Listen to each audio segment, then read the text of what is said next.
नमस्कार। मौसम चलवास में आपका स्वागत है।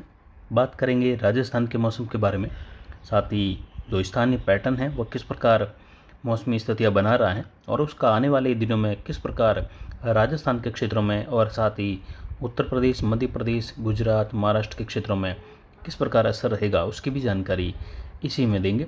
फिलहाल देखें तो दक्षिण राजस्थान के आसपास कहीं कहीं छुटपुट खंड वर्षा होने की संभावनाएं कम होती हुई हवाओं के दबाव के कारण रहेगी। यानी कुछ सिरोही, उदयपुर और साथ ही इससे सटे हुए कुछ कोटा संभाग के छुटपुट इलाकों में नाम मात्र कह सकते हैं जहाँ छुटपुट खंड वर्षा होने की संभावना रहेगी। दक्षिण पश्चिमी राजस्थान के आसपास मैक्रो क्लाइमेटिक स्थितियाँ लगातार बनी हुई है और हवाओं का घूर्णन यहाँ पर लगातार बना हुआ है। हवाएं बिल्कुल शांत हैं, उमस भरा माहौल और दिन में तापमान लगातार बढ़ रहा है। दक्षिण पाकिस्तान पर एक सर्कुलेशन बना हुआ है जो कि निचले स्तरीय क्षेत्र पर ही है।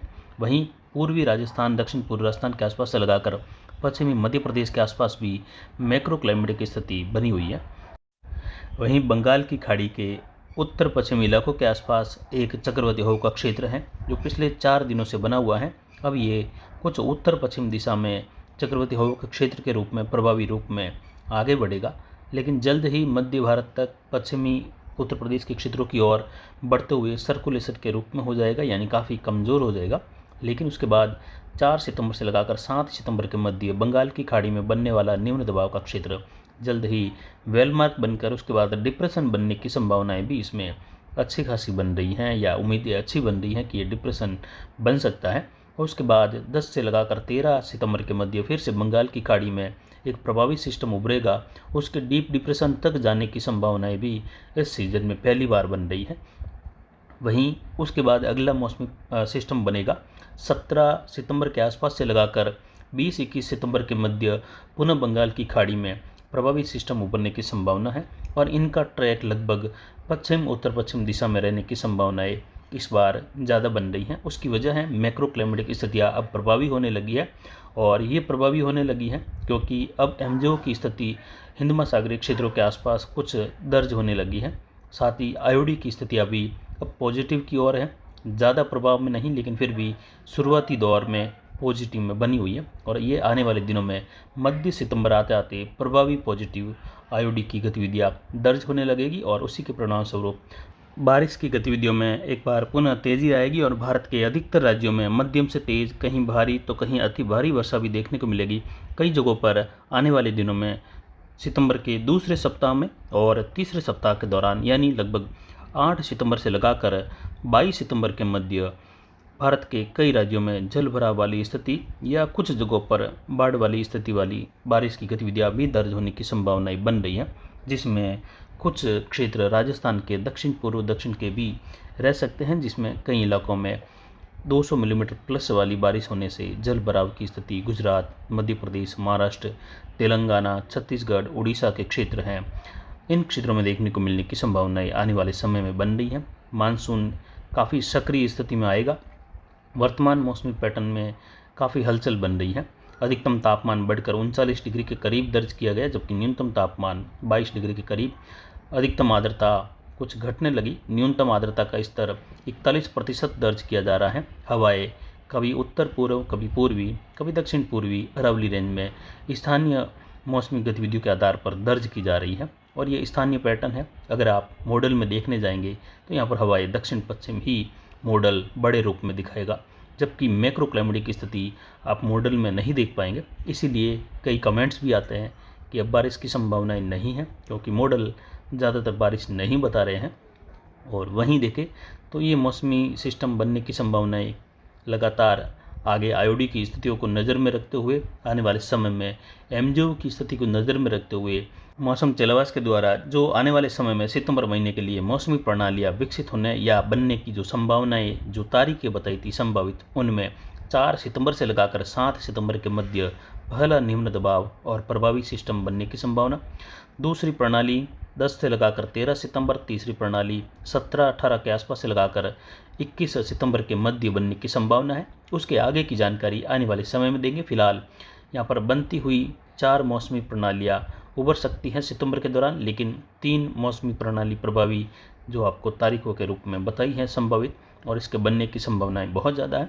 इसी के मद्देनज़र बताई थी कि बारिश की गतिविधियाँ फिर से बढ़ेगी और उम्मीद है सितंबर महीने में बारिश सामान्य व कुछ सामान्य से प्लस में रहने की संभावनाएं भी बन रही है। हालांकि भारत के क्षेत्रों में कई ज़िले या कई क्षेत्र ऐसे भी रहेंगे जहां पर सितंबर महीने के दौरान बारिश की गतिविधियां सामान्य से कम तो कहीं कहीं सामान्य से बहुत ज़्यादा भी दर्ज की जाएगी, क्योंकि एल नीनो की स्थिति या ला नीनो के प्रभाव में मानसून भले ही सामान्य से ज़्यादा हो, लेकिन फिर भी उस दौरान भी कई ज़िले ऐसे रह जाते हैं जहां पर सामान्य से बहुत कम बारिश होती है।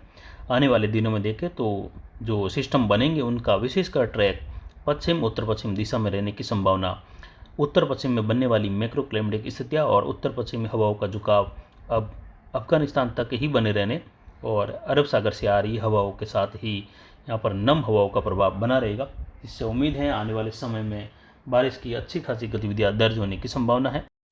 और आने वाले दिनों में देखें तो अधिकतर भागों में राजस्थान के मेघ गर्जन होगा। पश्चिमी राजस्थान के क्षेत्रों तक, जैसलमेर बीकानेर से लगाकर गंगानगर तक के पश्चिमी इलाके हैं, पाकिस्तान के भी कई भागों में, राजस्थान से सटे हुए भागों में मध्यम से तेज़ खंड वर्षा होगी। कुछ इलाकों में हल्की बूंदाबांदी वाली गतिविधियाँ भी होगी।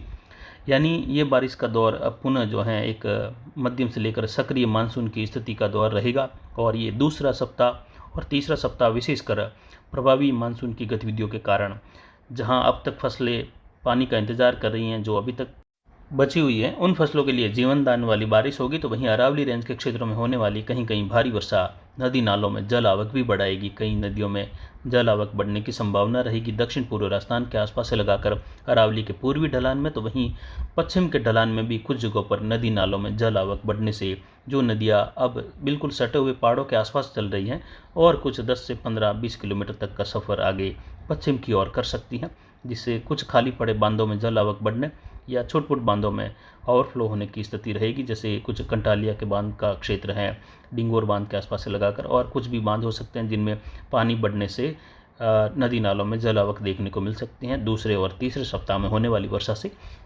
सिस्टम का ट्रैक कुछ इस प्रकार रहेगा। राजस्थान के दक्षिण पूर्वी इलाकों के आसपास प्रवेश करने के बाद ही उत्तर गुजरात होते हुए पाकिस्तान के दक्षिण पूर्वी इलाकों की ओर बढ़ने या उत्तरी अरब सागर की ओर बढ़ने की संभावना रहेगी और इससे पूर्वी हवाओं का चलन उत्तरी राजस्थान में काफ़ी दिनों तक बना भी रहेगा।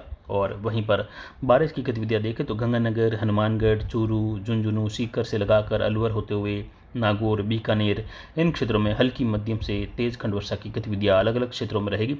छोट-पुट इलाके हो सकते हैं कहीं बूंदाबांदी, बौछार या शुष्क अवस्था में बने रहे, लेकिन ज़्यादातर उम्मीद है यहाँ पर 5-7 मिलीमीटर से लगाकर बारिश की गतिविधियाँ ज़्यादातर इलाकों में दर्ज की जाएगी प्लस में।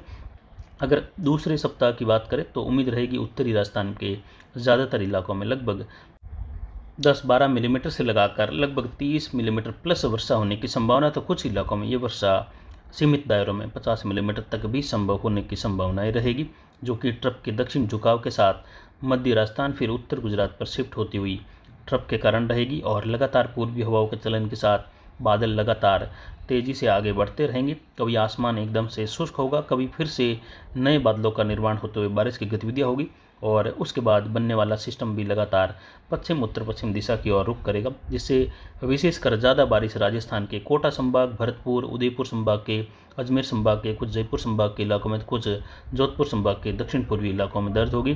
पूर्वी राजस्थान, दक्षिण पूर्वी राजस्थान के कई इलाकों में भारी वर्षा भी दर्ज होगी। अधिकतर पूर्वी राजस्थान के इलाकों में मध्यम से तेज़ बारिश होगी, यानी शुष्क मौसम रहने की क्षेत्रों की बात करें तो बहुत कम संभावना है। ज़्यादातर 100% इलाकों में मध्यम से तेज़ वर्षा राजस्थान के पूर्वी क्षेत्रों में रहेगी। छुटपुट इलाके नाम मात्र अगर रह जाए तो बात अलग है, लेकिन ज़्यादातर अच्छी वर्षा की उम्मीद अरावली के पूर्वी ढलान की ओर बढ़ते हुए राजस्थान में रहेगी। जबकि पश्चिम में देखें तो यहाँ पर अधिकतर राजस्थान के क्षेत्रों में पश्चिम में हल्की मध्यम से लगाकर तेज़, तो कहीं कहीं अरावली के आसपास से लगाकर देखें तो अरावली रेंज के क्षेत्रों में मध्यम से भारी खंड वर्षा की भी संभावना कुछ इलाकों में दर्ज होने की संभावना है। कुछ जैसलमेर के, बाड़मेर के, जोधपुर के इलाके भी रहेंगे, जहां पर नागौर से लगाकर कहीं कहीं सीमित दायरों की मध्यम से भारी खंड वर्षा भी होगी। तो अधिकतर इलाकों में मध्यम तेज खंड वर्षा होने की संभावनाएं मैक्रो क्लाइमेटिक स्थितियों की वजह से रहेगी। पाली के आसपास उभर रही स्थितियाँ लगातार कभी कमज़ोर पड़ रही हैं, कभी बन रही हैं। और ये हवाओं का घूर्णन है। आइए आने वाले समय में देखें तो यहाँ पर चक्रवाती परिसंचरण तंत्र का निर्माण करेगा और ये पश्चिम उत्तर पश्चिम दिशा में बढ़ेगा और उत्तर पश्चिम से आ रही हवाओं में यहाँ पर रुकावट आएगी और सिस्टम जो आगे बढ़ेगा उसको भी जो है आगे बढ़ने के लिए रहा और पूर्वी हवाओं का चलन आगे तक बढ़ जाएगा पाकिस्तान के क्षेत्रों तक, जिससे बारिश की गतिविधियां राजस्थान के अधिकतर भागों में दर्ज होने की संभावनाएं रहेगी।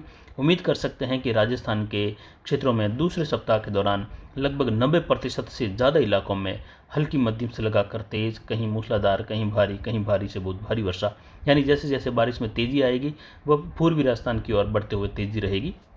जबकि मॉडल आधारित बारिश में पश्चिमी राजस्थान में आने वाले 10 से 15 दिनों तक वर्षा की विशेष कोई संभावनाएं नहीं बताई जा रही हैं। फिलहाल अभी के लिए इतना ही।